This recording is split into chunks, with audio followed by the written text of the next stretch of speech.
আমি সংসার করার জন্য আসছি। আমি অনেক কষ্ট করছি, আপনারা জানেন কিনা জানি না। আমি তো আগেও আমি বিবাহিত একজন ডিভোর্সি। আমি নিজে থেকে ডিভোর্স দিছিলাম। অনেক দিন কষ্ট করছি, আমি সংসার করার জন্য চেষ্টা করছি, পারিনি। তবে উনিও অনেক ঠকছে। তখন ভেবেছিলাম যে উনিও ঠকছে, আমিও ঠকছি, হয়তো আমাদের সংসারটা সুন্দর হবে। সংসার সুখের হয় রমণেরই গুণে, দুইজনেরই গুণে। দুইজনেরই গুণে, শুধু একজন ভালো হইলে হয় না। দুইজনের গুণে সংসার সুখের হয়। আজ আপনি কোনো টাকা আলম ভাইকে দিয়েছেন? আমার ব্যালেন্স জিরো, সব সময়, সারা জীবন জিরো। আমার ব্যালেন্স একদম জিরো। ওনার যে ব্যালেন্সটা ছিল, ওনার হয়তো আল্লাহর রহমতে আগে আরো বেশি ছিল, কিন্তু এখন যে অ্যামাউন্টটা ছিল, ওনাকে আমি বরঞ্চ বলছি যে আপনি টাকাটা নষ্ট করেন না, জীবনে অনেক টাকা নষ্ট করছেন, আর নষ্ট করার দরকার নাই। এই দোকানের প্ল্যানটা আমারই, যে এক সাইডে কসমেটিক্স দিব, এক সাইডে মেয়েদের এনাদার সব কিছু থাকবে। তারপরে উনি মানে ভেবেচিন্তে এটাতে নিজের টাকাটা দিছে। ওনার টাকায় আমার কোনো কিছুই নাই। আমি ওনার হাতে একদম, ওনার হাতটা ধরছি একদম শূন্য হাতে। আমার ব্যালেন্স একদম জিরো সারা জীবনই। এখনো কোনো টাকা পয়সা দেন নাই? না না।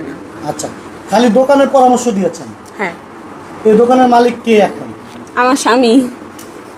আমরা সবাই, আমি, আমার ছেলে, আমার স্বামী, আমরা সবাই। দোকান আপনি বসবেন? সেটা এখনো ভেবেচিন্তে দেখিনি। যদি তেমন হয়, আপনার ভাই তো অনেক ব্যস্ত থাকবে, এখন ব্যবসা আছে, আরও যদি উনি ভিডিওতে থাকে, কন্টেন্ট ক্রিয়েটর যেহেতু, যদি এগুলো করতে থাকে, তাহলে আস্তে আস্তে হয়তো আমি দোকানে আসতে পারি মাঝে মধ্যে। হ্যাঁ, আর উনি তো মনে করেন এগুলা বুঝে না, শুধু আমরা মেয়েরাই বুঝি।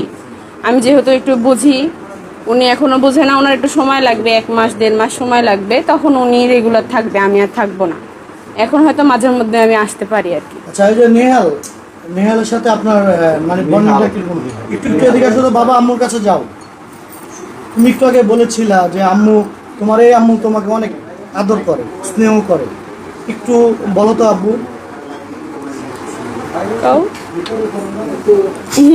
কাও তোমার কি করে ডাকে, কাও দেখি।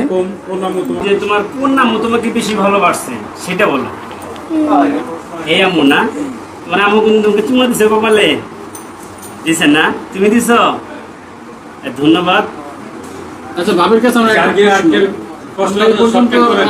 আলম হাসান ভাইকে অনেকেই ঠকিয়েছে বিভিন্ন কায়দায়। এটা কতটা পুরুষ, আমরা অনেক সময় দেখি যে নারীর পক্ষ হয়ে কথা বলি, কিন্তু কেউ কখনো ছেলেদের পক্ষ হয়ে কথা বলি না।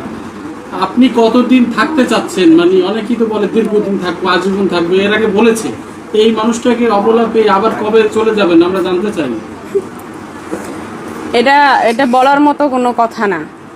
আমার রিজিক যতদিন আছে, আমাদের রিজিক আর হায়াত মতের কথা তো বলা যায় না। তবে আমার মাইনাসে প্লাস, হ্যাঁ, মাইনাসে প্লাস ইকুয়াল একদম। অঙ্ক করছি আমরা। যাই হোক, এই মানুষটাকে তো, হ্যাঁ বলেন ভাই।